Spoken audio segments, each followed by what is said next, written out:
teman-teman sekalian, seperti yang kita ketahui bersama, negara Indonesia adalah negara kesatuan yang berbentuk republik dan berlandaskan hukum sebagaimana tercantum dalam UUD NRI tahun 1945 dalam pasal 1 ayat 1 dan pasal 1 ayat 3, di mana masyarakat akan dapat hidup dengan aman dan makmur apabila mematuhi dan menyadari hukum yang sifatnya mengikat setiap warga negara.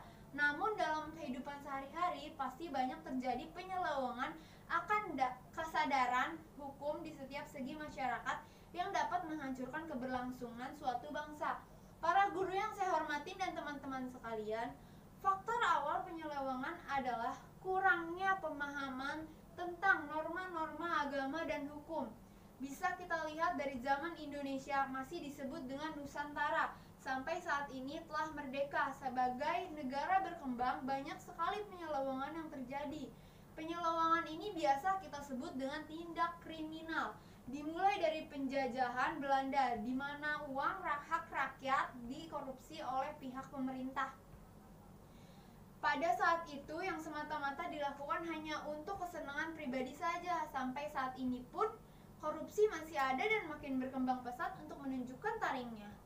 Saat ini bukan hanya pihak pemerintah saja yang melakukan korupsi, bahkan sampai lapisan masyarakat kecil juga banyak yang melakukan tindakan kriminal korupsi ini.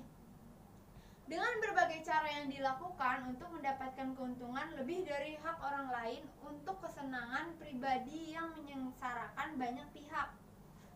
Sebut saja kasus mantan presiden kedua kita, Soeharto. Beliau disebut telah melakukan tindak pidana korupsi terbesar dalam sejarah dunia. Kekayaan negara yang diduga telah dicuri olehnya berkisar antara 15 sampai 35 miliar dolar USA atau sekitar 490 triliun. Bahkan lembaga internasional Transparency International merilis bahwa Soeharto menjadi salah satu seorang tokoh paling korup di dunia.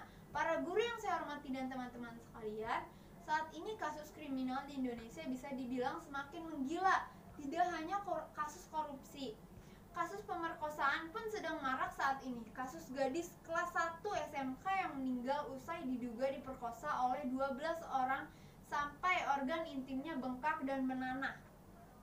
Ini adalah gambaran bagaimana rusaknya dunia saat ini.